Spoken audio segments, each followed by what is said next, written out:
Friends, welcome to my channel. ఈరోజు నేనైతే గుత్తి కాకరకాయ చేస్తున్నాను. చేదు తక్కువ, టేస్ట్ ఎక్కువగా ఉంటుంది. ఇలా చేసుకుంటే చాలా బాగుంటుంది. ఇప్పుడు మనం ఈ కాకరకాయలు ఇలాగ చిన్న సైజులో తీసుకోవాలి.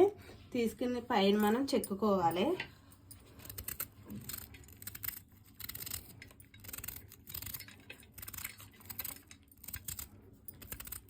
అన్ని కాకరకాయలు ఇలా చెక్కుకున్న తర్వాత పైన మనం 4 ముక్కల కింద ఇలా కట్ చేసుకోవాలి.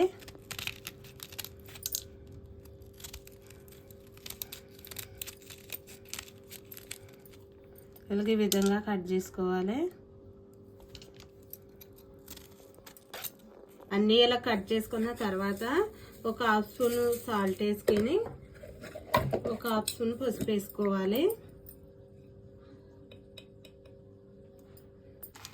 పసుపును సాల్ట్ ఇలా కాకరకాయకి బాగా పట్టించుకోవాలి. బాగా కలుపుకోవాలి.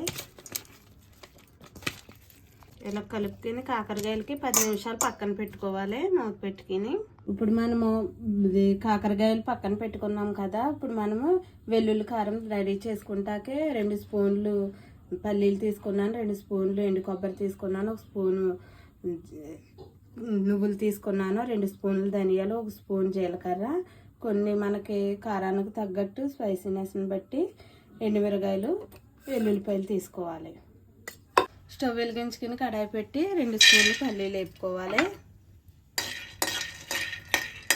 పల్లీలు అయితే ఏగినవి. మనం ఇప్పుడు ధనియాలు, జీలకర్ర కూడా వేసుకుందాము. 1 స్పూన్ నువ్వులు, ఎండు కొబ్బరి,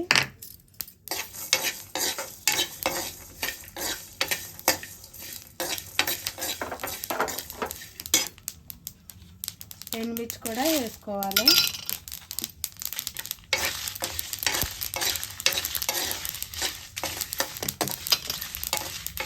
ఇంకా స్టవ్ ఆఫ్ చేసేద్దాము. ఎండుమిర్చి ఎక్కువగా వేయకూడదు, నల్లగా ఉంటుంది. ఈ మాత్రం వేగితే సరిపోద్ది. ఇంకా స్టవ్ ఆఫ్ చేసేద్దాం. మనం మిక్సీ పట్టుకుందాము. వేసుకున్నాయండి. వెల్లుల్లిపాయ రెమ్మలు కూడా వేసుకోవాలి. కొంచెం ఎక్కువగానే వేసుకోవాలి. ఒక హాఫ్ స్పూన్ పసుపు, హాఫ్ స్పూన్ సాల్ట్ వేసుకోవాలి. మనం కాకరకాయలో వేసుకున్నాం కదా, తక్కువగా వేసుకోవాలి. సరిపోకపోతే మళ్ళీ వేసుకుందాం.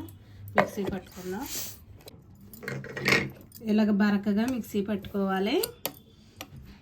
ఈ విధంగా ఉప్పు, పసుపు కలుపుకొని పక్కన పెట్టుకున్నాం కదా. కాకరకాయల్లో కొన్ని వాటర్ వేసి చేదంతా పిండేసుకుందాము. ఇలా వాటర్ లేకుండా ఇలా పిండుకొని ప్లేట్లో పెట్టుకోవాలి. ఇదంతా పిండేసిన కాకరకాయలు ఇలాగా మనం పక్కన పెట్టుకోవాలి. ఇప్పుడు మనం స్టవ్ వెలిగించుకొని కడాయి పెట్టుకొని 1 కప్ అయితే ఆయిల్ వేసుకున్నాను. ఆయిల్ వేడయింది. ఇప్పుడు మనము ఈ కాకరకాయలు వేసుకొని వేపుకోవాలి.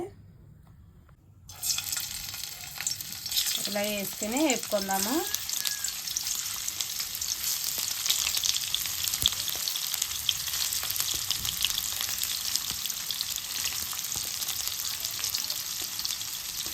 స్టవ్ మీడియం ఫ్లేమ్లో పెట్టుకుని ఇలా వేపుకోవాలి. మూత పెట్టుకోవాలి.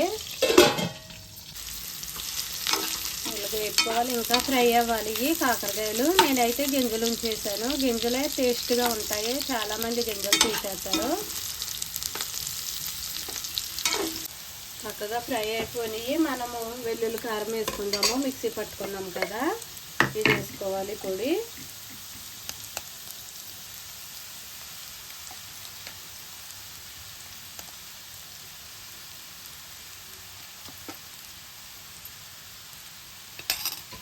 వేసుకొని కలుపుకోవాలి. ఇలాగ మనం మిక్సీ పట్టుకున్న పొడి వేసుకున్నాం కదా, ఇలా కలుపుకొని స్టవ్ స్లో ఫ్లేమ్లో పెట్టుకొని ఇలాగా ఫ్రై చేసుకోవాలి. ఈ మసాలా, ఈ వెల్లుల్లి కారం అంతా ఈ కాకరకాయలకు పట్టించుకోవాలి బాగా. కొంచెం కరివేపాకు కూడా వేసుకుని వేపుకోవాలి. ఫ్లేవర్ బాగుంటుంది కరివేపాకు వేసుకుంటే. ఇలాగా మనకి గుత్తి కాకరకాయ ఫ్రై అయితే రెడీ అయిపోయింది ఫ్రెండ్స్. ఇందులో ఎటువంటి మసాలాలు వేయలేదు. చక్కగా చేసుకున్నాము. ఇలా చేసుకోవాలి.